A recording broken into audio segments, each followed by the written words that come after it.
क्यों? भूपेंद्र सिंह हुड्डा ठेकेदार है रोहतक का? रोहतक हमारा नहीं है? रोहतक आपका नहीं है? भूपेंद्र सिंह हुड्डा ने यहां मकान बना लिया तो इसका मतलब यहां का ठेकेदार हो गया? ये सरसा जाता है। हम तो नहीं कहते एक दिन भी तू यहां क्या लेने आए। ये इसकी बौखलाहट है, दोनों बाप बेटा की। लोगों के सामने पहले झूठ बोला, पूरे प्रदेश को सत्ता में रह करके लूट के खा गए, लोगों की जमीन बिकवा दी। सबसे ज्यादा नुकसान इस हुड्डा ने अगर किसान का किया है और अगर किसी जमात का किया तो रोहतक का किया है, सोनीपत का किया है, झज्जर का किया है।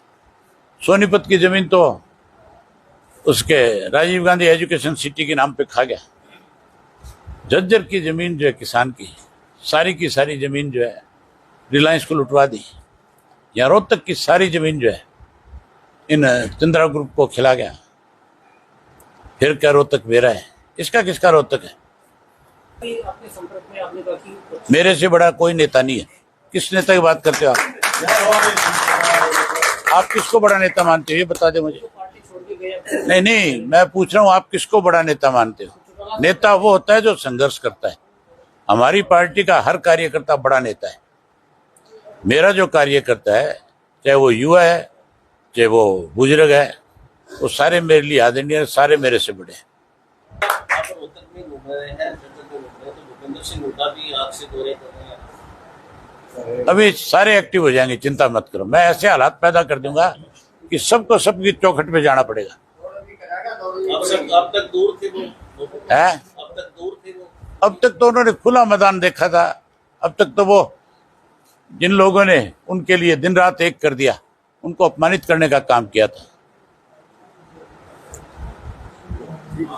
जो कार्यकर्ता आ रहे हैं उनको वही सम्मान मिलेगा जो पहले से लोगों को मान के चलो, इस बात का भरोसा है कि सम्मान की किसी तरह की कोई कमी इंडियन नेशनल लोकदल पार्टी के कार्यकर्ता की नहीं है। आज से किसी भी हालात में हमारी पार्टी रही हो, लेकिन कार्यकर्ता का मनोबल नहीं टूटा कभी।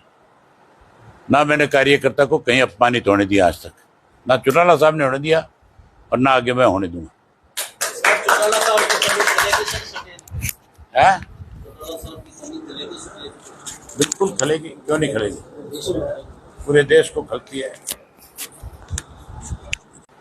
लोगों के बीच में जाके आप उत्साह तो ये मान के चलो कि जो ग्राउंड हमने तय किया है वो छोटा पड़ जाएगा। उस ग्राउंड को तो, उस शेड को तो अकेला रोहतक जिले का यूथ भर देगा। मैं अब तक 50-52 गांव में गया हूं। एक अलग उत्साह है, खास करके युवा वर्ग में। जिस युवा को इन्होंने मायूस किया, चाहे वो युवा बीजेपी के साथ लगा, चाहे जेजेपी के साथ लगा, और चाहे उसने कांग्रेस का अब की बार सहयोग किया, सबने उनको मायूस करने का काम किया। अब नए सिरे से युवा चौधरी देवीलाल जी की नीतियों को आगे बढ़ाएगा और बड़े उत्साह के साथ बढ़ाएगा।